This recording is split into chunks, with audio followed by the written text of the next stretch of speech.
republic for which it stands, one nation, under God, indivisible, with liberty and justice for all.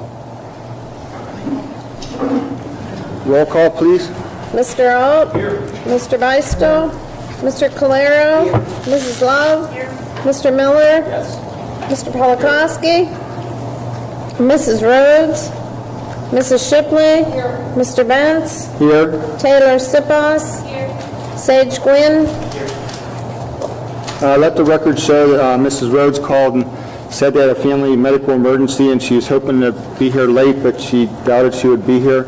And before we go to citizens' comments, I just wanted to apologize. Last week I had on my agenda and forgot to say it. I just wanted to thank the teachers during National Teacher Appreciation Week and just thank you for all the hard work and things you do and all the support staff in all the other buildings that help out to make the teacher's job successful. So just thank you for that. Citizens' comments? No citizens' comments tonight, sir. Thank you. Yes, sir. I'd like to say one thing tonight. I'm very proud of our student body, all the activities I've been going to in the last while, the school. We have so much talent in this school district. People should realize and start participating, going to see them. It's been very enjoyable to go watch these kids. Thank you. Discussion? Yes, we have Mr. Joe Price here from Johnson Controls. We had spoken to you a few weeks ago about a guaranteed energy savings project. So Mr. Price has a short presentation for us, so I would invite you to move down to the front table and we'll lower the screen.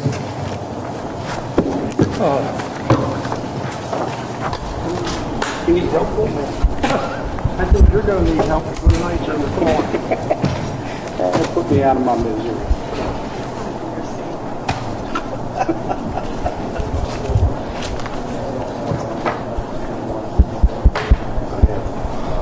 Softball right now.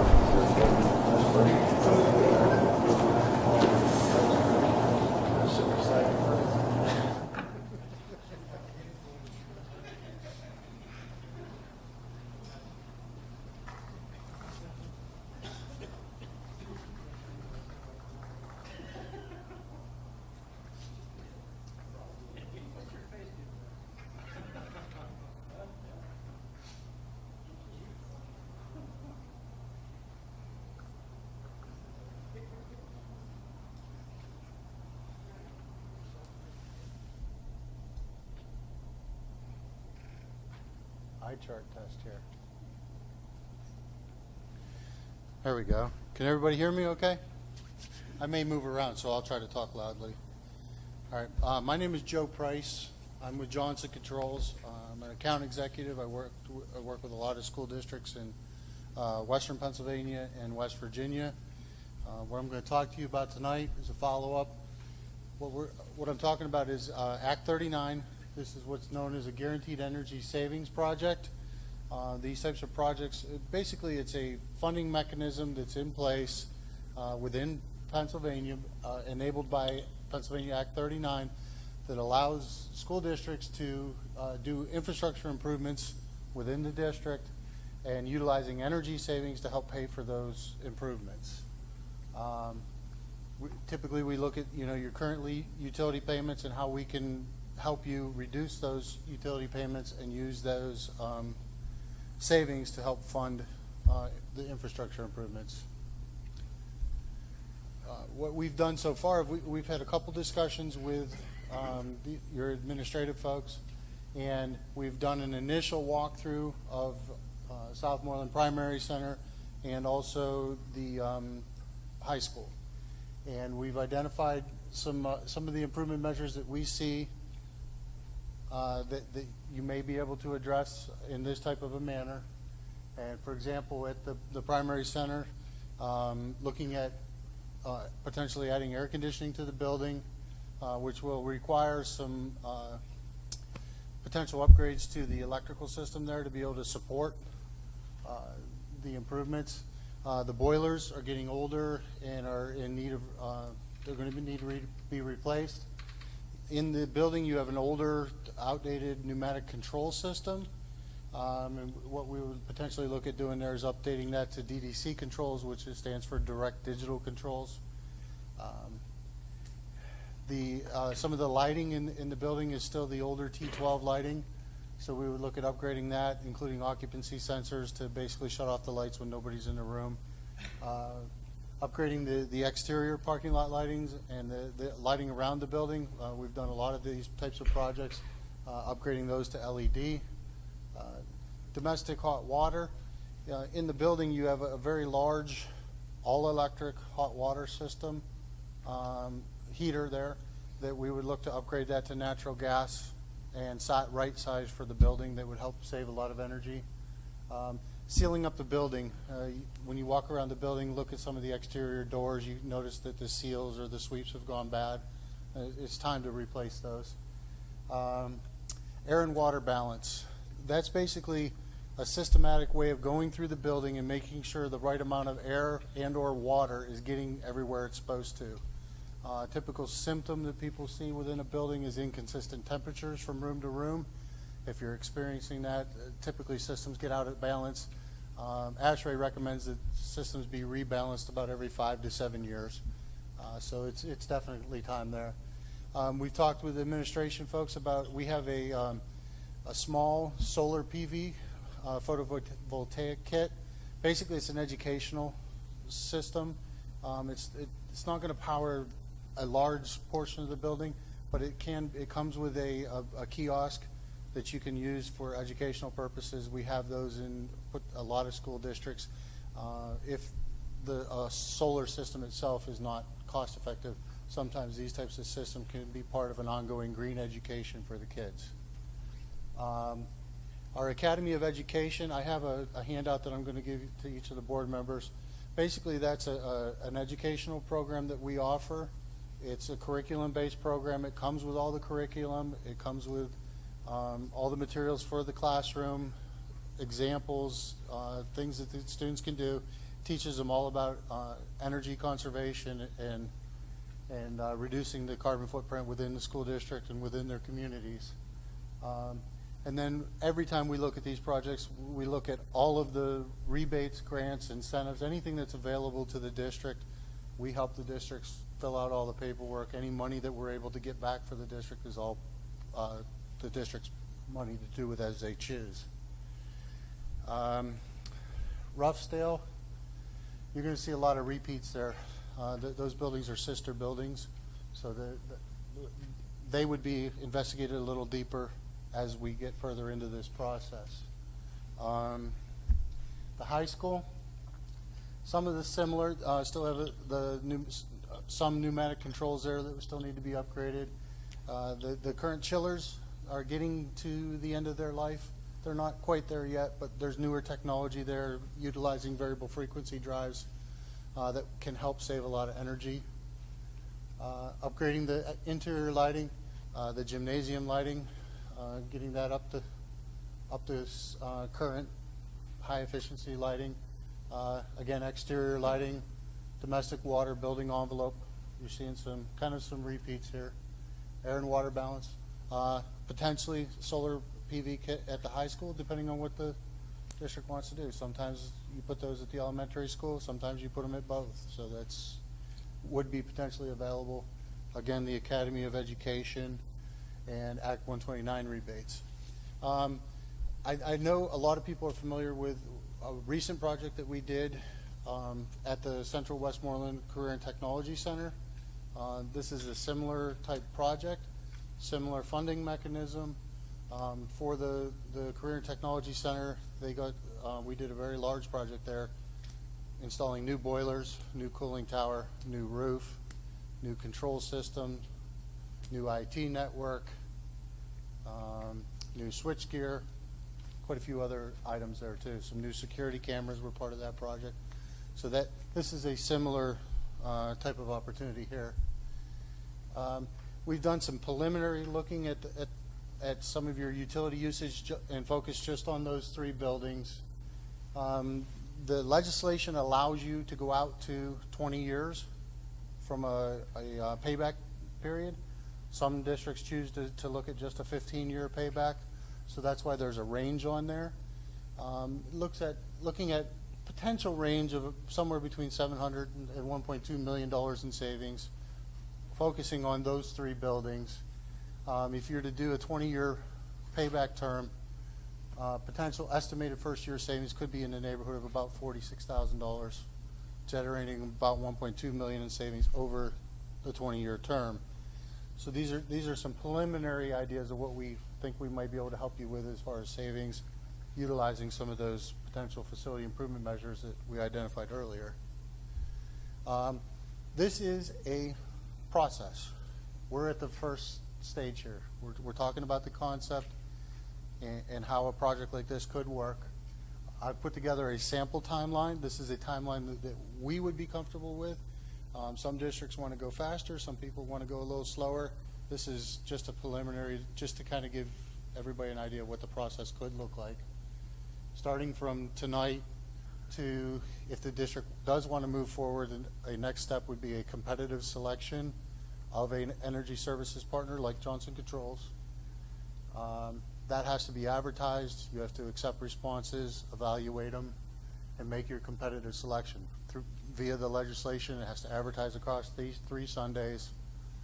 So we set up a timeline there. Once you've identified your partner that you want to move forward, made an official selection, then you go into what's called the investment grade audit. That's where you work directly with, say, Johnson Controls to build the project. That's where we identify exactly what you want to be part of the project. We write the scopes of work. We solicit competitive pricing for the work, and we basically build the whole project from there. So, any questions? I know I kind of moved a little quickly, but any questions or any of the board members? Yes, sir. Project potential fund, that's what it will cost to improve? That's the savings that we believe we could generate. Okay, now those improvements, depending on how you put that project together, could be less than that, could be more than that. Okay, you have the opportunity to build projects that are what are called self-funding, which the savings pay for the project in its entirety. You can add your own capital money to projects and get additional items done. So, for example, in the case of the Central Westmoreland Career and Technology Center, that was a $6.5 million project. It's going to generate, we're guaranteeing about $1.6 million in savings over 15 years. Okay? So that's not a self-funding project. That required additional capital funds, but they had improvements that needed to be done. The roof, for example, the roof alone was in the ballpark of about $2 million of that project. Some projects can be cash positive, where the actual savings are a little more than the improvements. It all depends on what ends up in the final scope of work. We can choose what we want in that.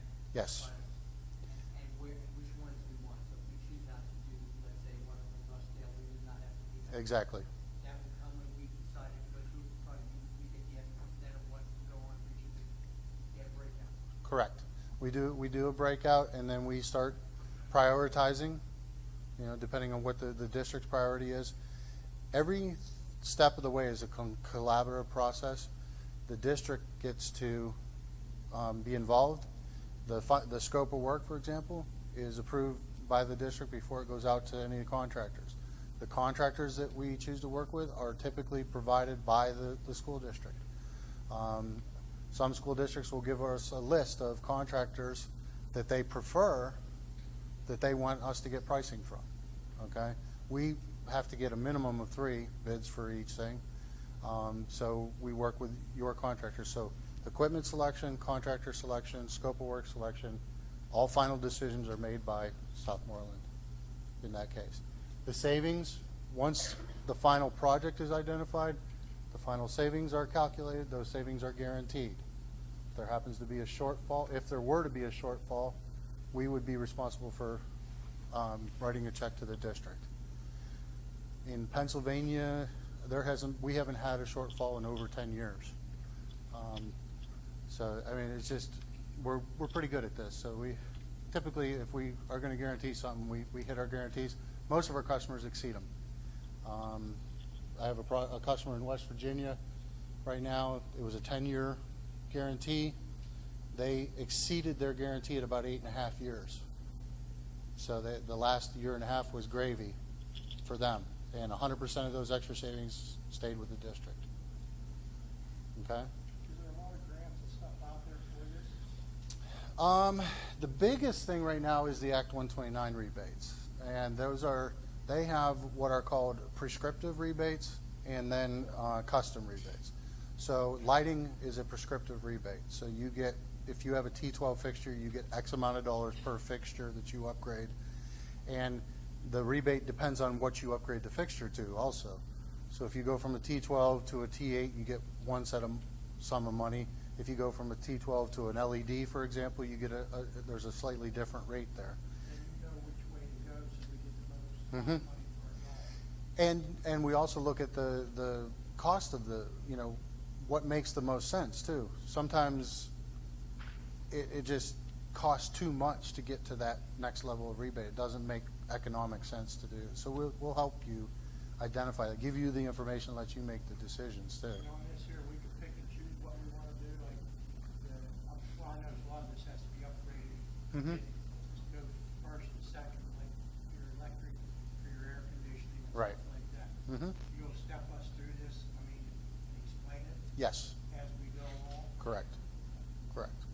Yep. Any other questions? Do you have anything? We're good? Okay. All right.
Doing?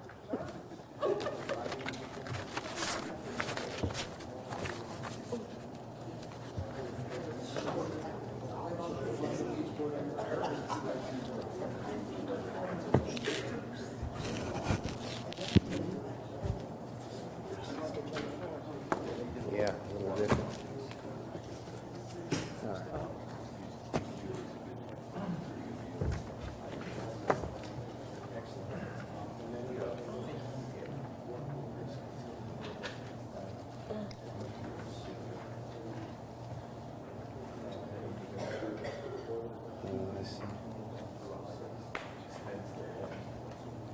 Isn't there one? Yeah, there is. Do you have an extra? No. I do for the record. Yeah, give her one and then I'll make a copy. Yours.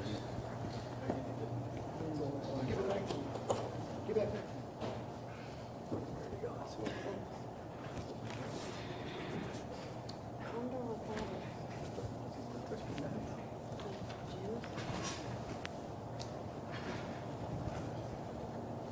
There's an extra one. He put one down for Gail. Okay. You can just make copies and get it if you want. You want over there.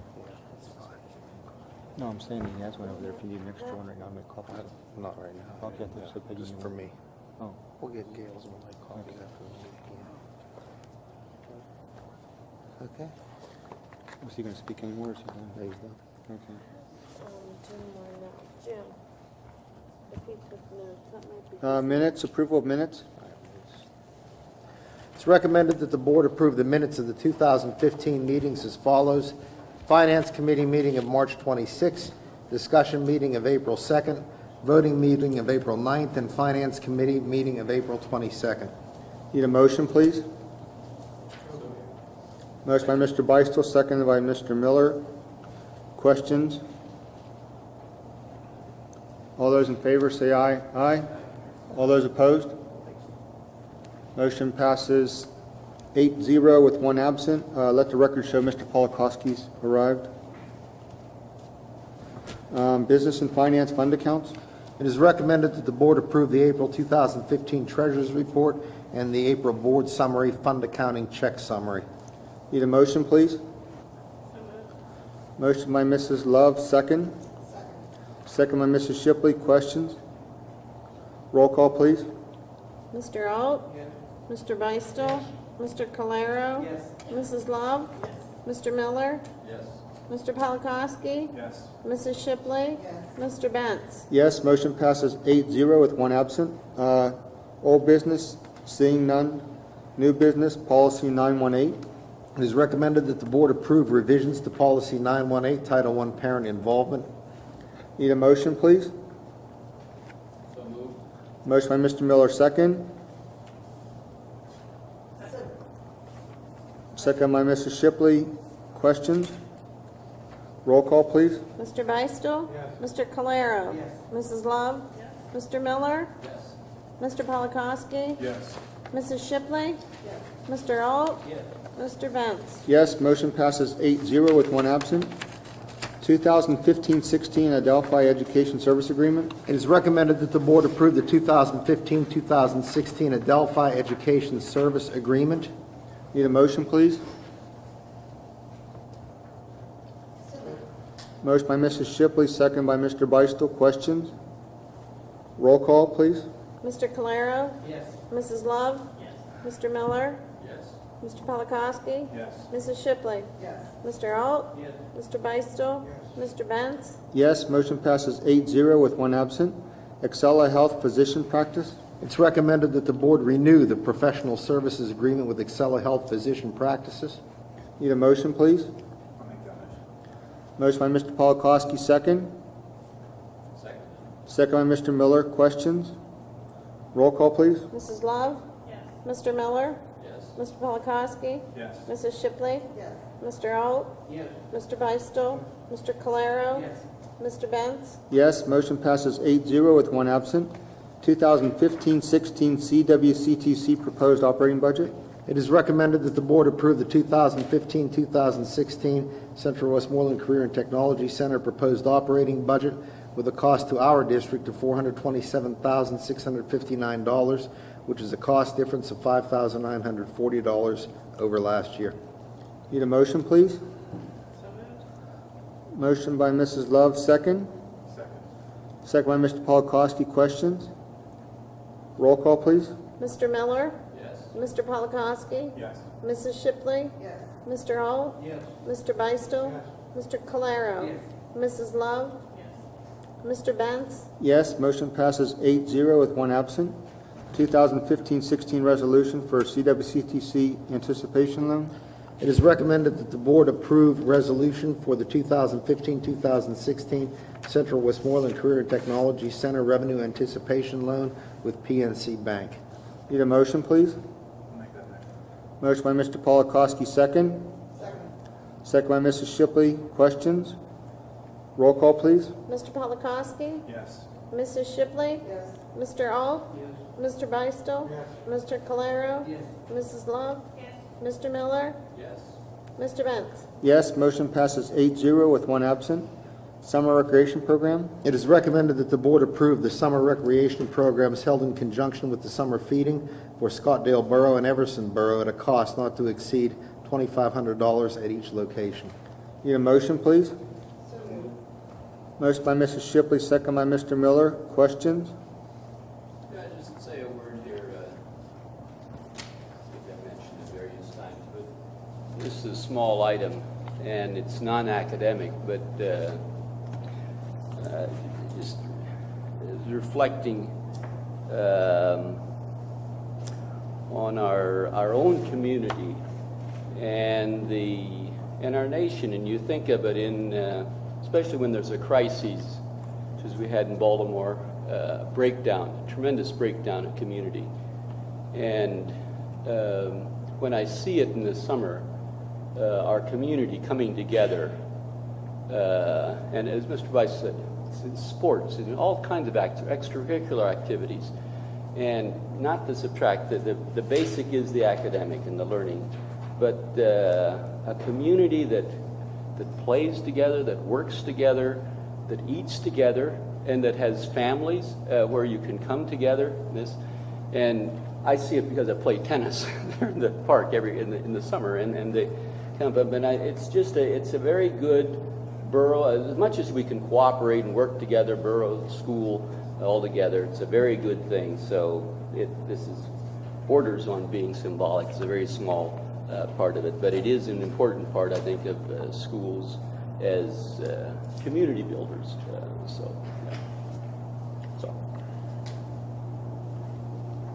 Anita, got the motion second. Anybody else have a comment? Go ahead. I made a comment. I think Ms. Shipley made the motion. I second. Yeah, right. Anybody else have comments? Roll call, please. Mrs. Shipley? Yes. Mr. Alt? Yes. Mr. Beistel? Yes. Mr. Calero? Yes. Mrs. Love? Mr. Miller? Yes. Mr. Polakowski? Yes. Mr. Benz? Yes. Motion passes 8-0 with one absent. Southmoreland High School entrance project. It is recommended that the board award the most qualified bid for the Southmoreland High School entrance project to AB Specialties at a cost of $45,400. Need a motion, please? I'd like to add something to that so we get it all done. Go ahead, David. And authorize the president to execute the contract and the secretary to attest the same, and authorize the superintendent to give the notice to proceed upon the architect certifying receipt of the necessary bids and insurances, bonds and insurances. So the motion will read what I said Plus. and what David said. Need a motion, please? Motion by Mrs. Love. Second. Second by Mr. Polakowski. Questions or comments? Yes. Mr. Alt? This is to enhance security, Yes, mainly for that purpose. yes. Briefly, can you tell us what it actually will do? It will make the high school entrance. Right now, when you walk through the high school doors, it's very easy to access the entire building. So it will make the high school entrance look a whole lot more like the entranceways at SES and the middle school here. It's called a mousetrap, where you walk in and the only way to gain entrance is to go through the office, sign in, and then gain access to wherever you need to gain access. It's kind of an intrusion prevention measure. Okay. And then, Mr. Alt, the other thing, just to comment a little bit, we did receive an estimate on the Alverton Center, the primary center, to do a similar thing, and the administration felt that it was priced rather exorbitantly. The doors are already in place to do that, so for a very small cost, we're going to be able to install camera systems and an additional locking system there. For not very much money, we can do most of that work in-house, and that way all of our buildings then will have more or less a double control in terms of who's getting in and out of the buildings. Very good. Any more questions or comments? Roll call, please. Mr. Alt? Yes. Mr. Beistel? Yes. Mr. Calero? Yes. Mrs. Love? Yes. Mr. Miller? Yes. Mr. Polakowski? Yes. Mrs. Shipley? Yes. Mr. Benz? Yes, motion passes 8-0 with one absent. Stormwater management project. It's recommended that the board approve a stormwater management project at Southmoreland High School through a grant with Jacobs Creek Watershed Association at no cost to the district. This project includes the installation of permeable pavement on the unpaved area in front of the maintenance building and in the upper parking lot behind the high school. This project also includes a rain garden on the southern side of the road that leads to the maintenance building and a smaller rain garden adjacent to the high school parking areas. After we get a motion in a second, I've asked Mr. Mizwa to be here this evening. He's done an extensive review of plans and drawings and is available to answer any questions that you might have. There's also a drawing that was provided for you in your board packets. Need a motion, please? Motion by Mr. Polakowski, second by Mr. Miller. Questions and comments? No, this is done through a federal, I believe it's a federal grant, or it might be a state grant, but the Jacobs Creek Watershed Association. It's funded similarly to the rain garden that we have here behind the middle school. And questions for Lee? Again, Lee's done a lot of work in terms of getting the drawings looked at and where things need to go and so on and so forth. This project will primarily reduce the runoff water coming down towards the bottom of the field and behind the high school, and hopefully capture most of it coming down the roadway. It's designed to put the water back into the ground, not to divert it into a pipe or a channel. It should be absorbed. Other questions? When's the start date? If it's approved, when will it start? I'd have to check the date, but we did talk to them about having it done before fall sports. It'll be sometime over the course of the summer, from what we're understanding, so long as they get all their approvals. Right. And then in terms of fall sports, they need to be out of the way before we start practicing. So we're hoping June, July for the most of it. Any more questions? Will the water garden look similar to the one out here with the chain link fence? I really couldn't tell you for sure. They just told me it would be a water garden similar to this. Now, Yeah, we have that culvert running down next to the roadway, and that would be in that section there, so that would eliminate that. If the project's approved, I think we get a little bit of input into the design and what it's to look like. Make it a little more appealing. Yeah. Since it's not there. Right. It may not need to be fenced because it's out of town. This was fenced primarily because of neighborhoods, children that were running around.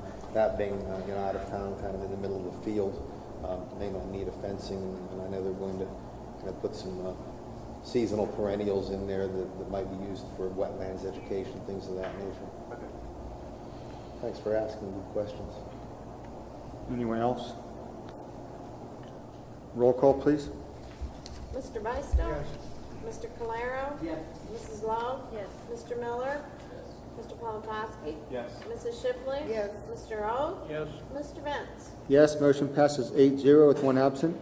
2015-16 unsold property repository real estate. It's recommended that the board grant written consent for the sale of the property, tax map number 3002060325 at 612 Garfield Avenue, Scottsdale. Need a motion, please? Motion by Mr. Calero, second. Second. Second by Mrs. Shipley. Questions? Roll call, please. Mr. Calero? Yes. Mrs. Love? Yes. Mr. Miller?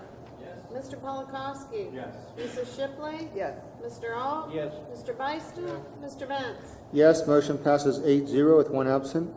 Donation of obsolete mixer.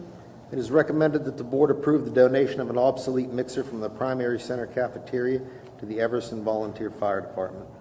Need a motion, please? Motion by Mr. Beistel, second. Second by Mr. Miller. Questions? Roll call, please. Mrs. Love? Yes. Mr. Miller? Yes. Mr. Polakowski? Yes. Mrs. Shipley? Yes. Mr. O? Yes. Mr. Beistel? Mr. Calero? Yes. Mr. Benz?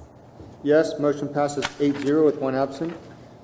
Need a motion to recess to executive session for personnel. Motion by Mr. Miller, second. Second by Mr. Polakowski. All those in favor say aye. Aye. All those opposed?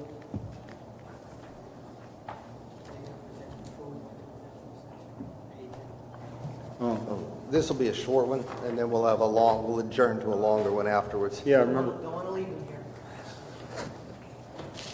Please second. Second by Mr. Calero. All those in favor say aye. Aye. All those opposed? Motion passes. We're back. Personnel. 2015 summer student employees. Mr. Chair, can I make a motion concerning the first one? Yeah, okay, I'll just make I move that we adopt 1 through 8 in the personnel, with the understanding, Mr. Chair, that you and the superintendent notate then what we're voting on. Motion by Mr. Miller, second by Mrs. Love.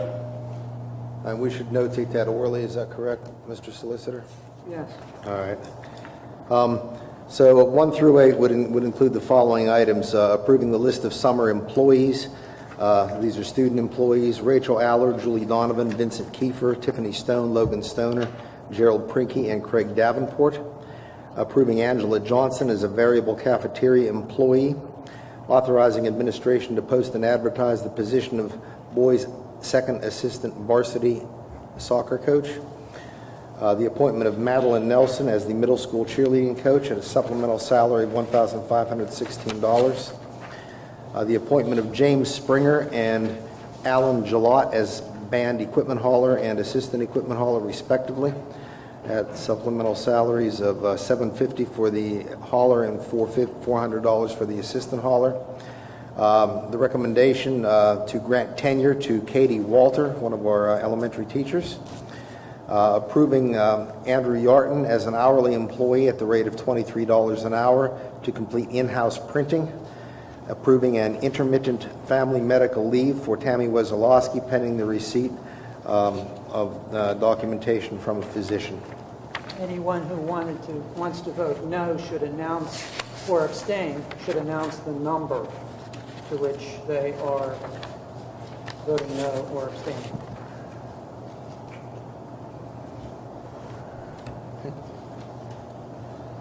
Roll call. Or motion. Roll call, We have a please. motion. We have a We motion just- and Yeah. a second. We have the motion and second. We do have that, so Yeah. roll call. Roll call, please. Mr. Miller? Yes. Mr. Polakowski? Yes. Mrs. Shipley? Yes. Mr. Alt? Yes. Mr. Beistel? Yes.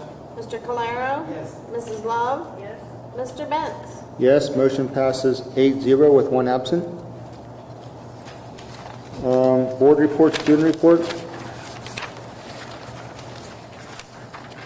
Congratulations to April Scotty Scholar Alicia Lackey. Congratulations to April's Spirit of Southmoreland student Austin Bixler.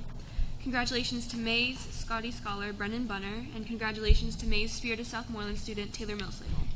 Congratulations to May's Scotty Scholar VOTEC Award winners Michaela Horvat and Courtney Stutz. Class day will be May 28th at 8 a.m. in the high school auditorium. The Scholars Banquet will be May 27th at 6:30 p.m. at the high school. Commencement rehearsal is May 23rd at 8 a.m. in the high school auditorium. Commencement will be on May 29th at 7 p.m. in the high school auditorium. And then attached are the third 9 weeks GEMS lists. Kennywood Picnic Day is June 10th. The bus schedule is 9:20 a.m. Everson Fire Hall, 9:25 a.m. St. John's School, 9:30 a.m. Scottsdale Elementary School, 9:35 a.m. Southmoreland Primary Center, Alberton, 9:45 a.m. Ruffsdale Elementary, and then return to school and leave the park promptly at 7 p.m. The Reading Buddies and Random Acts of Kindness started their third book in the Scotty series. It will focus on jobs that students can pursue to get children as early as kindergarten to think about their dreams and future. The second book, Scotty Pays It Forward, is available on Amazon. The guidance counselors are busy entering next year's course requests for all students. They met with our incoming 9th graders on Friday, April 24th, and should have everything completed early May. Outdoor Odyssey conducted interviews with students interested in becoming mentors for 2015-2016. Those mentors will be selected soon. AP exams began on May 4th and run through May 14th. Spring Keystone exams will be administered May 13th through May 22nd. The guidance office is also is in the process of determining the honor graduates for the class of 2015. The senior class has been very busy completing many scholarship applications, and they have made it difficult for the selection committee to narrow down the number of such well-rounded students. That's all. Thank you. Do it under my report. Okay. CWCTC report.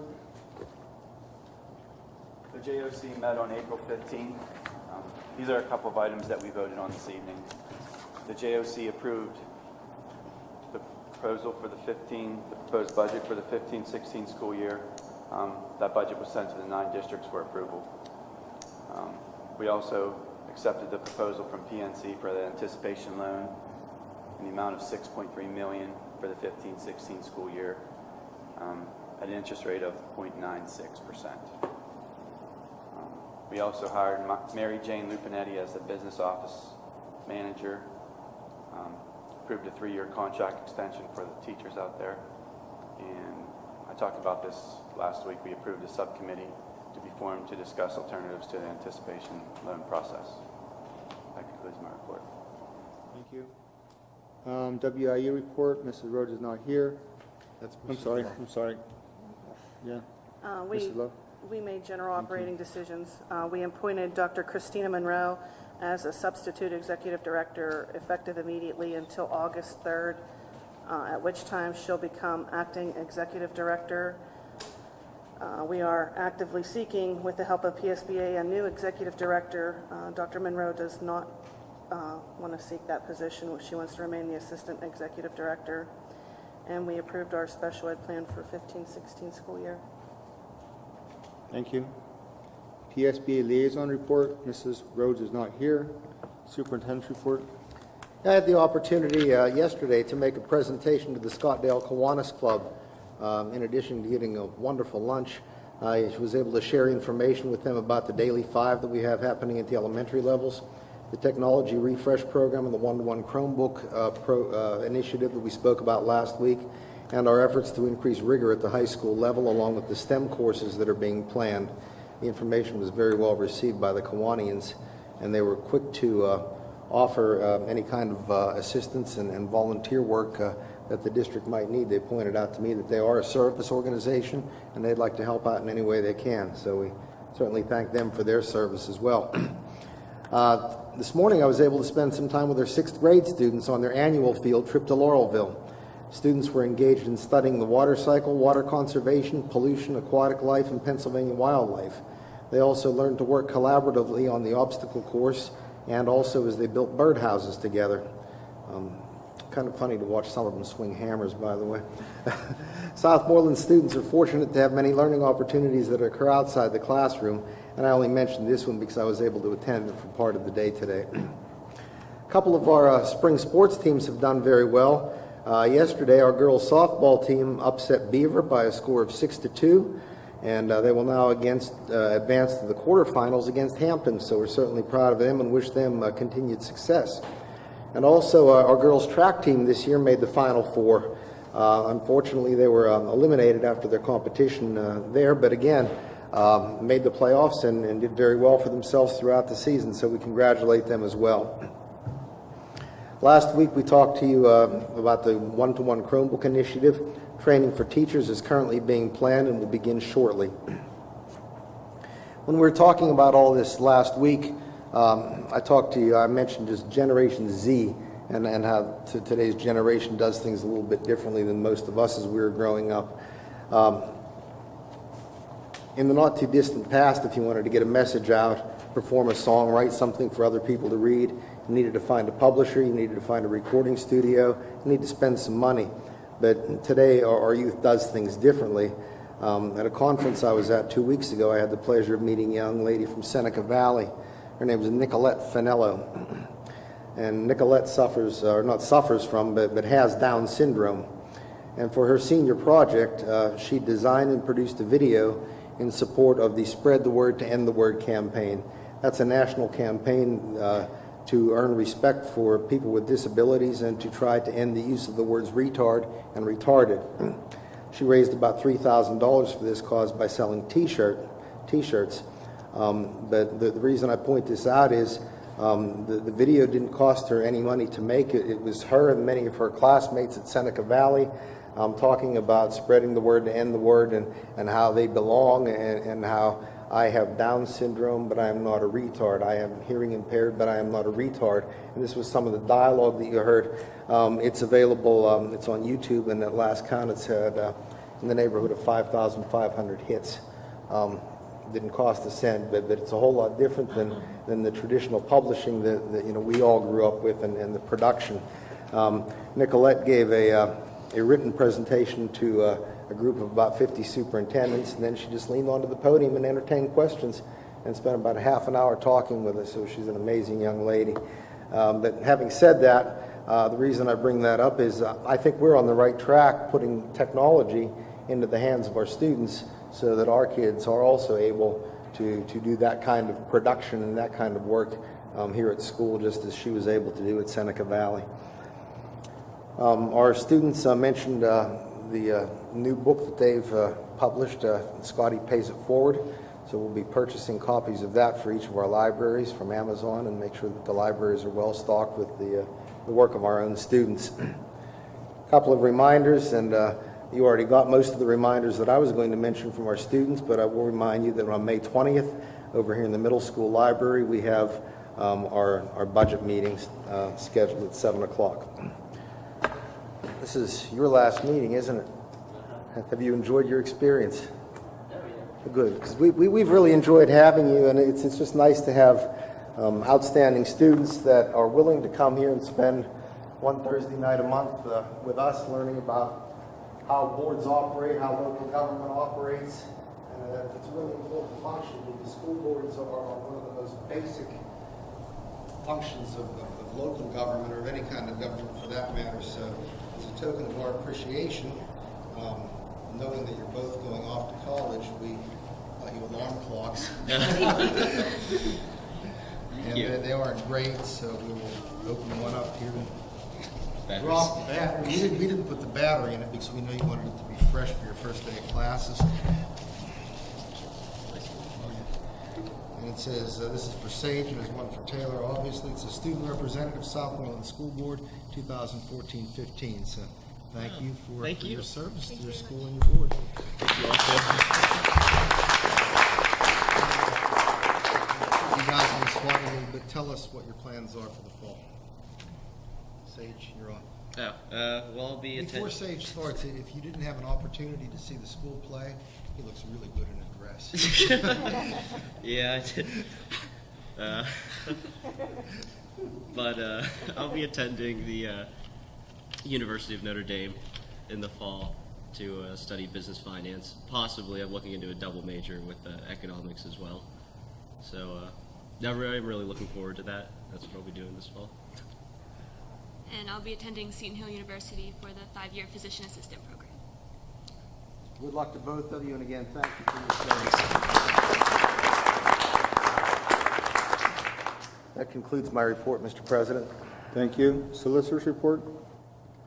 There are two resolutions in the board packet for your consideration. The first is a resolution to settle tax assessment litigation with Commonwealth Renewable Energy, Westmoreland numbers 20 of 2011, 78 of 2011, and 1284 of 2011. Tax map numbers for East Huntington Township 4704-00-0165 and Hempfield 50-41-000-139 as the prior years through 2014. Be it resolved that the Board of School Directors of Southmoreland School District agrees to settle and the solicitor is authorized to execute stipulations and consent orders as to the above tax assessment appeals by stipulating as to the fair market value as being $9 million for the school tax years beginning in 2015 for both the East Huntington and Hempfield Township portions of the above tax map numbers combined, in exchange for the further stipulation that there will be no retroactive application of that fair market value for previous years and no reduction of assessments for school tax years through 2014. This resolution is contingent upon the other affected taxing districts passing substantially similar resolutions or ordinances agreeing to the same, and the approval of bankruptcy court and the Westmoreland Court of Common Pleas, except that the taxing districts have not agreed upon the allocation of the $9 million fair market value and the resulting assessments after application of the appropriate common level ratio as to land and improvements for the portions of the property in East Huntington Township and Hempfield Township respectively, and Southmoreland School District accepts and reserves the right to a hearing before the court thereon and authorizes the solicitor to accept the settlement or stipulation in which the East Huntington portion is allocated $468,536 of fair market value out of the $9 million combined for its share of land and improvements. But if none can be reached, then to have the matter decided by the court. So what this is doing is that there'd be no retroactivity for years prior to 2015, so there'd be no refunds due For years 2015 going forward, the fair market value would be stipulated to be $9 million for the entire building and land area. But the split between the differing townships has not been agreed to. So that still needs to be resolved. The building has been up for sale. It hasn't been getting offers, and accepting this means that neither East Huntington portion or Hempfield portion and the respective school districts of Southmoreland or Hempfield would not have to pay refunds, nor would the county have to pay refunds. So that's the advantage to the settlement retroactively. However, there hasn't been a meeting of the minds as to what the breakdown should be between those entities, so that still needs to be resolved. Any questions? Motion by Mr. Miller, second. Second by Mrs. Shipley. Now questions? Roll call, please. Mr. Polakowski? Yes. Mrs. Shipley? Yes. Mr. Alt? Yes. Mr. Beistel? Yes. Mr. Calero? Yes. Mrs. Love? Yes. Mr. Miller? Yes. Mr. Benz? Yes, motion passes 8-0 with one absent. Resolution for settling tax assessment litigation. This is for the Kmart Sears Holding property out at the Crossroads, Westmoreland number 11124 of 2006, tax map number 4714000154. Be it resolved that the Board of School Directors of Southmoreland School District agrees to settle and solicitor is authorized to execute stipulations and consent orders as to the above tax assessment appeal by stipulating to fair market values, common level ratios, and resulting assessments for the years beginning as follows, but allowing for rounding of the assessment as to units and tens as generally applied by the Westmoreland County Assessment Board of Assessments, contingent upon the consent of the supervisors of East Huntington Township and Westmoreland County Commissioners. 2007 would be $4,500,000 with an assessment of $882,000. 2008 would be $4,500,000 with an assessment of $891,000. 2009 is $4,500,000, assessment $918,000. 2010 is $4,500,000, assessment $985,500. 2011 $4,453,160, assessment $1,028,680. 2012 $4,322,185, assessment $1,028,680. 2013 $4,500,000, assessment $1,021,500. 2014 $4,500,000, assessment $963,000. 2015 fair market value $4,966,320, assessment $958,500 for each of the tax years at issues, without interest for refunds if paid in a lump sum within 60 days of entry of the order, approving the settlement and to execute any joint stipulation. Therefore, the refunds are made payable to Kmart Corp. And mailed to their attorneys. The treasurer is authorized to pay refunds upon receipt of the appropriate documentation from Westmoreland County Tax Assessment Office and upon direction of the solicitor as to the correct amounts and payee. The estimate of the total refunds for the school district for all the above years is about $35,716 through the 2014 school fiscal year. Need a motion, please?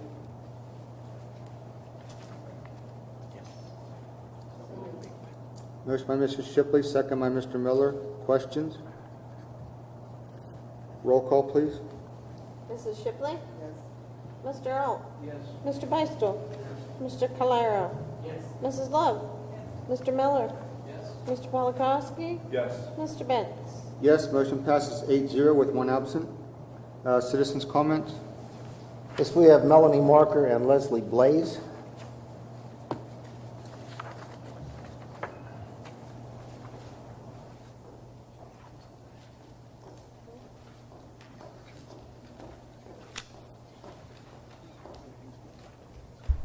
Good evening. Can you all hear me okay? Yes.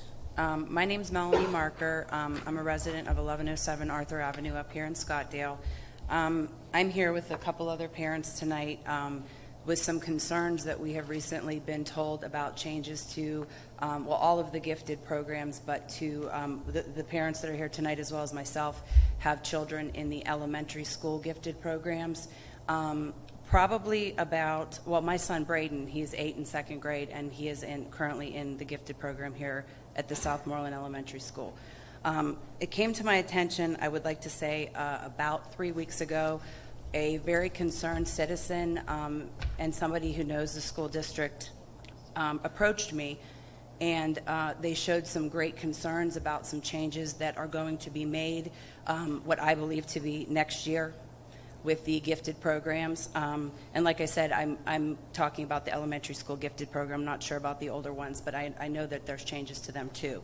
I was told that the current teacher, who her name is Mrs. Shinsky, that she was going to no longer be the gifted teacher, and that they were going to be giving the gifted elementary school gifted children the responsibility to our librarian, who is Mrs. Kristen Pritz.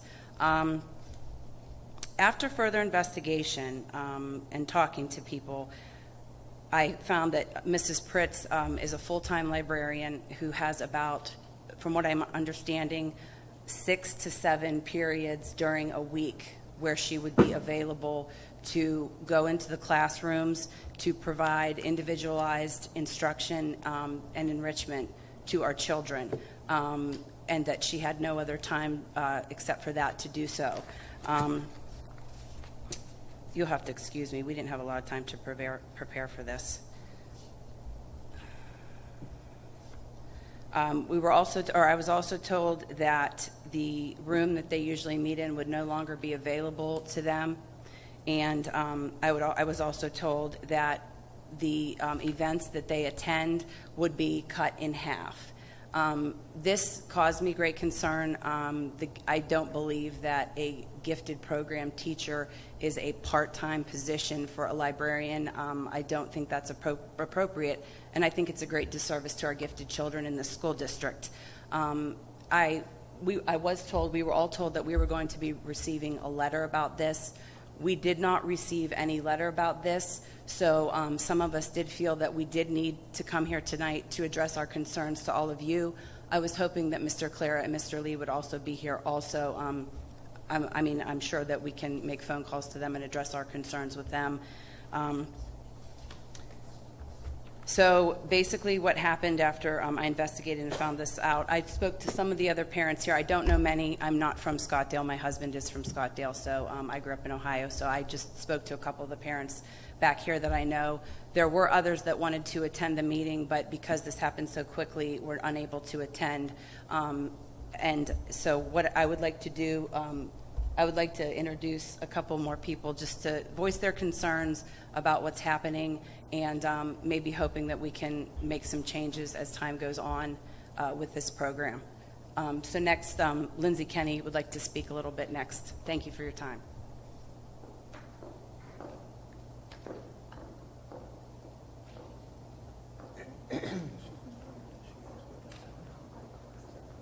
Good evening. By the way, let it be known that Ms. Kenny also has her own comment card that she has filled out, just from a procedural standpoint, so thank you for that. Thanks. I just kind of want to add to what Melanie said about the work that the librarian would be doing, and I kind of look at it as Nicholas, by the way, he is in 4th grade and is in the gifted program. And just some notes I have is, I wanted to ask that if the autism teachers all moved, would they just throw all of those kids on someone? Probably not. They would hire, like you're in the process of doing now. Because a teacher is either retiring or is moving jobs. So Mrs. Pritz is an amazing lady, and she is a very good librarian. Both of my kids now are in the elementary school and enjoy library time. But a very busy one, as Melanie said, she only has 6 to 7 open periods a week, which some of those periods are used to maintain the library, fix broken books, and things like that. And she is, sorry, like Melanie said, we didn't have much time. So she's basically, in those extra periods, time is spent fixing the library, broken books, and things like that. And she is not a gifted teacher or experienced in that area of education. So that would be like hiring a regular teacher without special education background or degrees to teach our autistic children or any other special needs program that our school offers. Because I'm pretty sure that if we just threw any normal teacher in to teach the autistic or special needs children, there would be a concern, as well as we have, because our kids are gifted in the same aspect and deserve their own time, their own teacher, their own room, something to make them feel special. And taking away from the events that they do also removes our name, Southmoreland School District, from the public and being at those things that they have seen us at, over the last however many years. And then, just to have to take that away. So just in some consideration that those kids are privileged to have a teacher. I'm glad that Nicholas has got to experience that. And I would just hope that, if any of you have kids in the gifted program, that you would find it somewhere that it would make sense to have a teacher for that. Thank you.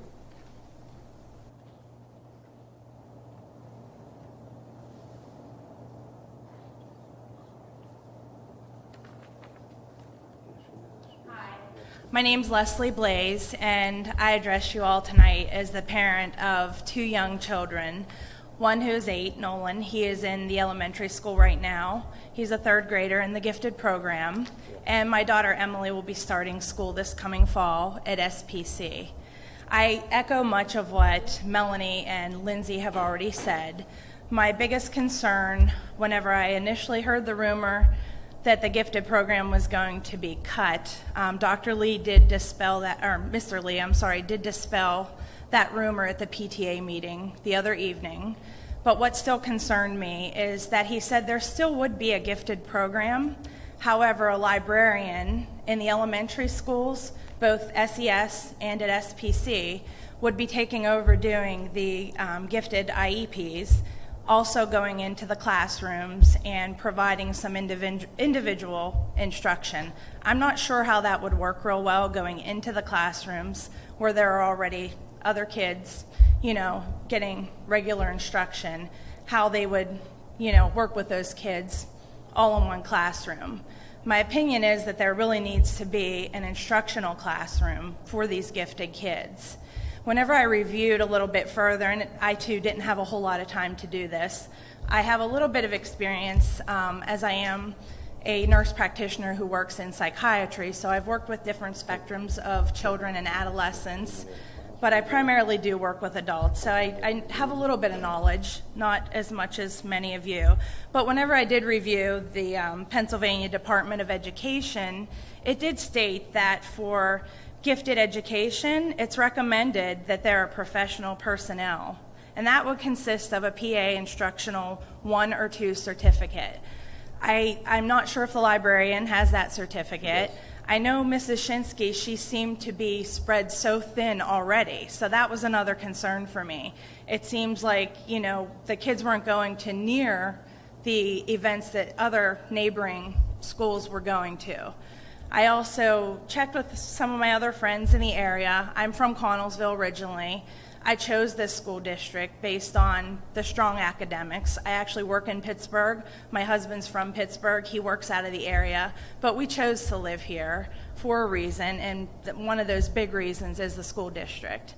Whenever I talk to some friends in Fayette County and Westmoreland County, that would include but not be limited to Hempfield, Latrobe, Ligonier, Connellsville, Albert Gallatin, Laurel Highlands, Uniontown, and Brownsville school districts. Most of them have designated gifted teachers who provide the instruction. Most of them are not teachers, teaching other subjects or classes. They are specifically gifted teachers. Connellsville is a big school district. I'm from Connellsville, like I said. I know they have multiple elementary schools. They actually will bus kids out of different schools to get them all together for group instruction. Research has proven over and over that group instruction for these kids who are also considered to be in special education because of the gifted program. It is a part of special education. The research has proven that that group instruction also enriches them. These kids need motivated, they need stimulated, and sometimes the general classroom's not enough for them. And I think we all need to recognize that and not just treat one spectrum differently than the other. These kids also deserve to have the instruction that they're entitled to. And I think it's really important that we have a gifted teacher who is certified, has a classroom that these kids can go to, and also is able to go to all these events in our community. There are so many of them that they've missed out on just in the last few years because the gifted teacher is spread so thin between the schools. Thank you. Just a quick comment. First of all, there are no plans to eliminate the gifted classroom. We understand the need for gifted students to have a classroom and a space for teaching. In terms of teaching assignment, you do have our tentative plan pretty accurate. We are still in the early planning stages, and would certainly welcome your input. Feel free to call myself, Dr. Scott, Mr. Clara. Any of us would be happy to speak with you about that. But rest assured, it's not our intent to harm or minimize the gifted program. Yeah. And by the way, that there is no specialized certificate for teacher of the gifted. Anyone with, as you said, an instructional 1 and an instructional 2 is qualified to teach gifted, and that would include a school librarian as well. So that certification is an appropriate certification for a teacher of the gifted. Can I just add one thing? Sure. Sorry. We were told that as a librarian, you are not a 1 or a 2. Is that false? Yes, it's false. Okay. I will try another question. Will you be providing her training in the future? Yes. Okay. Any other comment? That's the end of citizen comment. Well, then Mr. Kiefer has a comment. I'm sorry.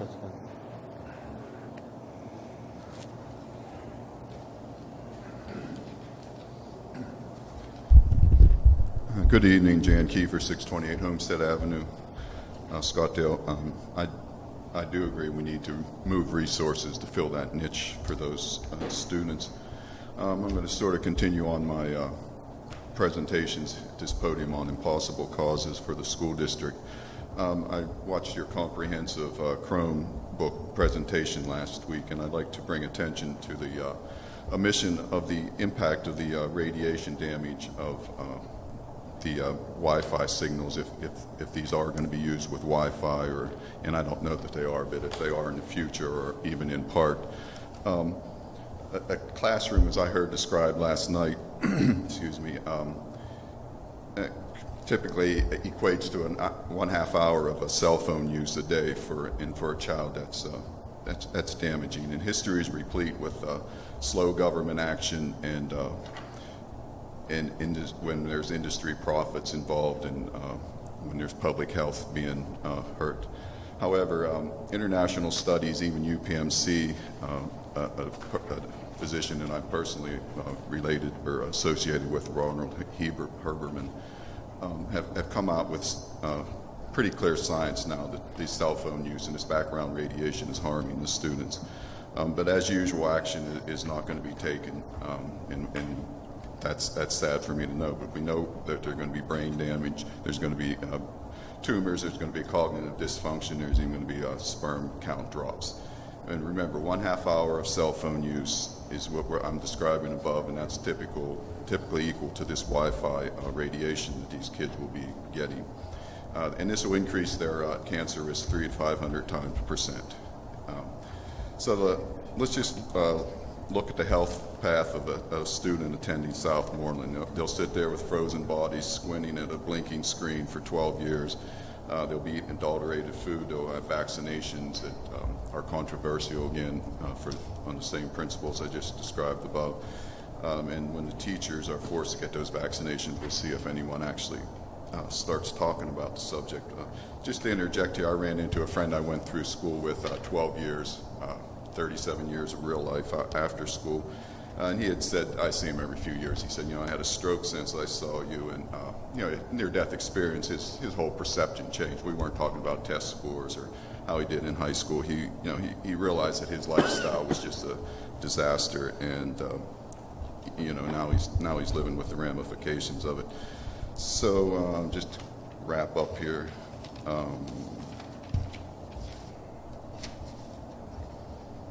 You can be you as a board can be in denial of the science and go along with the flow of the other schools in society, and you can deny your own observations, you can deny your common sense, you can deny the traditional childhood and what you're doing with these children, sitting them in artificial air and light for 12 years.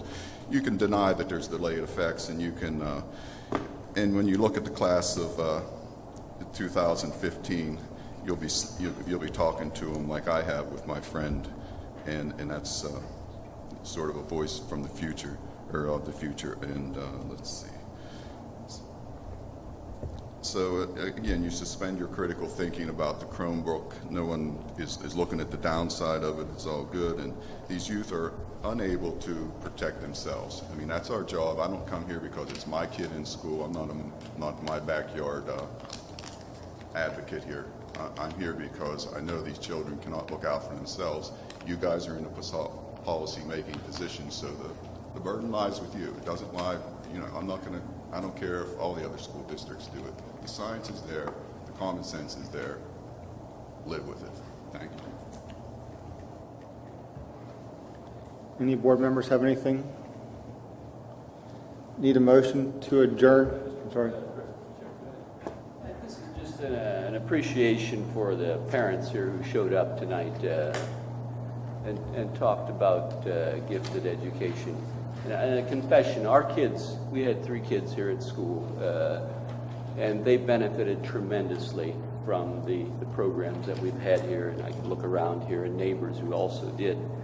And I'm confident that we can work it out, that the principals and superintendent be in communication, that we can work out something that works for your kids and works for the entire district. Because, like our student representatives here, we need engines who pull the total group up because of their achievement. And so we need you in our school district. We want you in our school district. We like it when people move into the district or are here and are proud of being here because it's a high achieving school district. So just an appreciation, and we're doing it. And I know you're going to get attention from our principals and from the superintendent here. And something can be worked out. Yeah. Need a motion to adjourn to executive session for the board only for discuss personnel. Motion by Mr. Beistel, second by Mrs. Shipley. All those in favor say aye. Aye. All those opposed? Mike, can you sign these 2 sheets of paper, please?